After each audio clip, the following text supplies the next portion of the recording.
Hello, this is not John T. Rhapsodies, purveyor of awesome old-school audio stories. Mr. Rhapsodies has asked me to read his original stories, all written in an old-school style. If you like this story, please consider clicking the thumbs up and subscribe icons. This will help the channel grow, and it will help you to stay notified of new stories. And so, let us together hear the words of old. The Law Clerk from Witcherville, by John T. Rhapsodies, Esquire. Part 1. My name is Thaddeus Quill, and in the year 1913 I was heavily engaged in my modest but somewhat lucrative law practice in northwest Arkansas. My law office was situated 2 floors above Pickens' dry goods store, overlooking the square in downtown Fayetteville. To get to my office, one had to climb up a rickety stairwell that groaned like a tired and cranky judge. I was not particularly ambitious back then, nor am I now. Practicing law was something I had inherited, not something I actively pursued. I simply practiced law because my father had done so, as my grandfather had before him. I saw no good reason to deviate from that course, and I confess it felt right in some degree to be part of such a tradition. My regular clients consisted, in large part, of friends of the family, friends of friends, accountants, and occasionally railroad companies. I was mostly what one might call a transactional lawyer, drafting contracts, trusts, wills and estates, and the like. There was nothing scandalous like ugly criminal work or divorces. In short, my law practice was steady and not exciting, which is precisely how I preferred it. During the spring of 1913, in the month of May, if my memory serves me correctly, I placed a notice in the local paper for the need of a new law clerk to help me with legal research and the drafting and copying of documents. John, my previous clerk, had taken ill with typhoid fever and retired to his uncle's farm in Springdale. I was in particular need of someone with tidy handwriting, sober habits, and a disposition for quietude. The only one to answer the ad was a man named Ned Fitchley.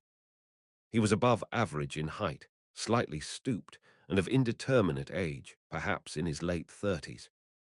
He wore a plain grey suit and shoes that had seen better days. Fitchley had no references, claimed no family or friends, and displayed no urgency in his tone or demeanor.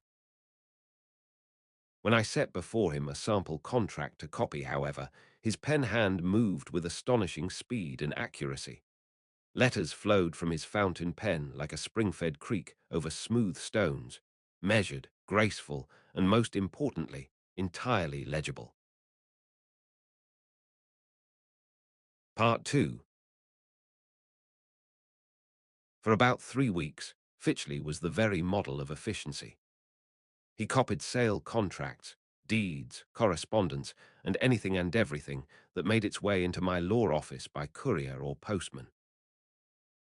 Fitchley always arrived precisely at 7:30 a.m. and left likewise at 5 every day.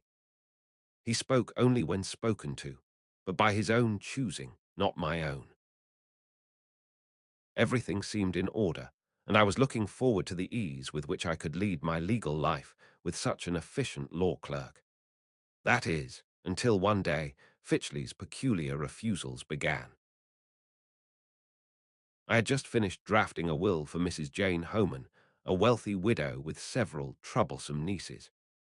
I turned to Fitchley and said blandly, "Please fetch the ledger for Mrs. Homan's property holdings, if you would." Fitchley looked up from his desk with his pale, inscrutable eyes and said gently but firmly, "I would rather not." I blinked as if I had dust in my eye, or perhaps a gnat, being unsure I heard him correctly. "I beg your pardon," I said as a question rather than a statement. "I would rather not," Fitchley repeated calmly, before turning his head back to his copying. It struck me as an odd turn of phrase, polite, almost tender in its delivery, yet utterly final. It put me in mind of a curious story I had read back in college, one by Melville, about a law clerk on Wall Street who offered his employer a similarly quiet refusal. "I would prefer not to," the clerk had said. I had dismissed it then as a piece of clever fiction, quaint, even whimsical. Now I was not so certain. As the days went by, the peculiar pattern continued unabated. When I would ask Fitchley to do something, whether retrieving papers, posting letters, or even merely reading back a sentence to verify its accuracy, he would simply reply, "I would rather not," in that same calm but certain demeanor. But despite this peculiar pattern, Fitchley continued to perform his main scrivener duties without fail or flaw. He copied documents with quiet elegance, and he was never late or sloppy. It came to be that I would ask no more of him other than to copy documents, but more out of bafflement than tolerance of such strange, rebellious behavior from an employee. Part 3. It was in late June when I told Fitchley that I would be closing the law office for a week while I travelled to Little Rock for a deposition. When I returned a week later, I saw that Fitchley was still there, despite my closure of the office. In fact, when I returned, he was sleeping on a cot in the supply room. "Fitchley," I said, loud enough to wake him, "you cannot live here." Fitchley stood up, adjusted his old grey suit. Incredibly, he had been sleeping in his clothes and even in his worn-out shoes, and replied, "I would rather stay." I could scarcely believe it. I told him, in as gentle language as possible, that I no longer required his services, and that I had found a more conventional law clerk during my time in Little Rock. Fitchley nodded in apparent agreement. But the next day he was still there, and the next, and so on. Part 4.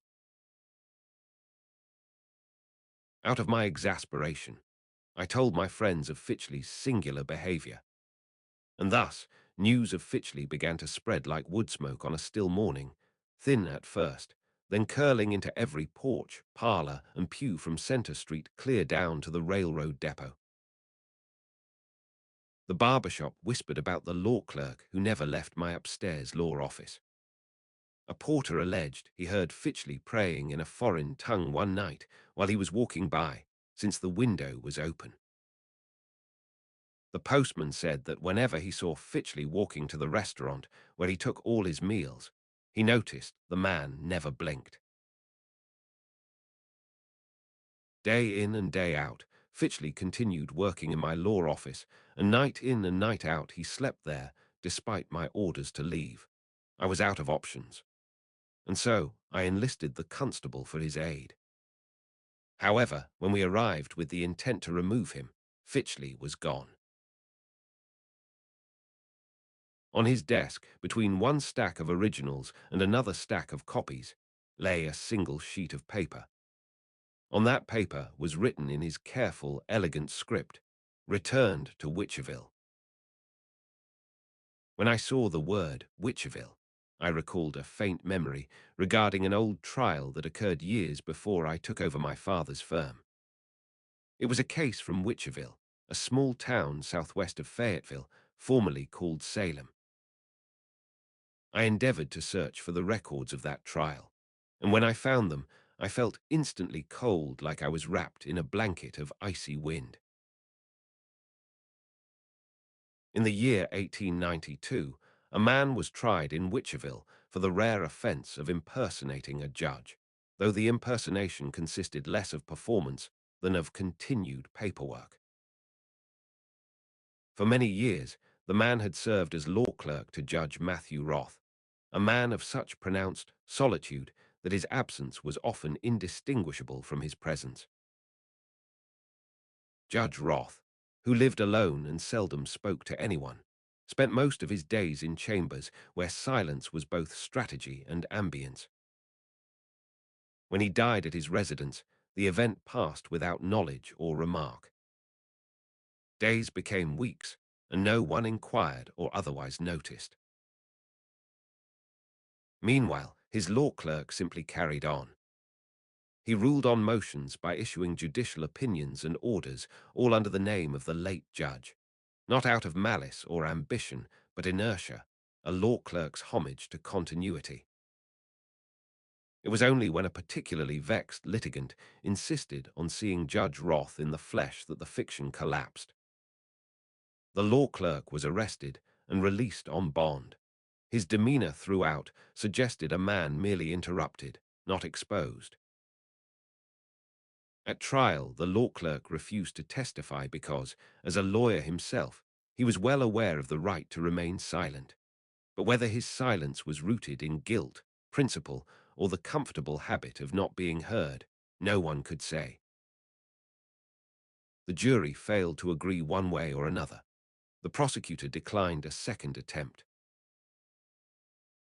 The law clerk departed Witcherville shortly thereafter, leaving behind a stack of unsigned but eloquent and accurate judicial opinions, a population largely unaware that anything had happened, and a modest legacy of order preserved by impersonation. As you may have guessed by now, the law clerk's name in that case was Ned Fitchley. When I continued with my research, I found that a man named Ned Fitchley was recorded as having died in 1896. He was buried in Witcherville Cemetery. Part 4. I visited the grave myself. The tombstone, barely weather-worn, clearly stated, Ned Fitchley, 1864 to 1896. A quiet man, a faithful scribe. There was a symbol below the wording, neither letter nor number, but something in between, like a thought that had failed to become language. I never learned its meaning, though not for lack of quiet dread or idle speculation. I stood before the grave in that overgrown graveyard for a long while, staring down while trying to reconcile the impossible. Ned Fitchley, or at least someone bearing that name, had indeed worked in my law office. He wrote and copied there. He even slept there. But it would appear that he could not have done so. Since 1896, the year the tombstone gave for Fitchley's death was 17 years prior. No, I shall not speculate. After all, the scriptures say, it is appointed unto men once to die, but after this, the judgment. And Jesus told the thief on the cross next to him that he would be in paradise with him that very day. On this basis, I do not believe in human ghosts roaming the earth. When I returned to my law office, I found that every paper Fitchley had ever copied, deeds, letters, contracts, were utterly blank of legal substance. The ink had vanished, not smudged or faded, but gone, as if rinsed clean by cold, deliberate rain. On each page, in place of the words, however, there was a single mark, the same strange symbol carved into Fitchley's tombstone, with unnerving exactness and no clearer meaning. That very week, I closed my law office 2 floors above Pickens Dry Goods and moved to another building, just off the square, where I continued to practice law until retirement. I never determined the full explanation of the peculiar case of Ned Fitchley, the law clerk from Witcherville, nor did I ever see or hear of him again. Sometimes we do not get all the answers we want, and sometimes there are answers we would be wise to forego. Thank you for listening. If you enjoyed this story and would like to hear more, please click the thumbs up icon and subscribe to the channel. Please also consider telling your friends that they too should hear the words of old.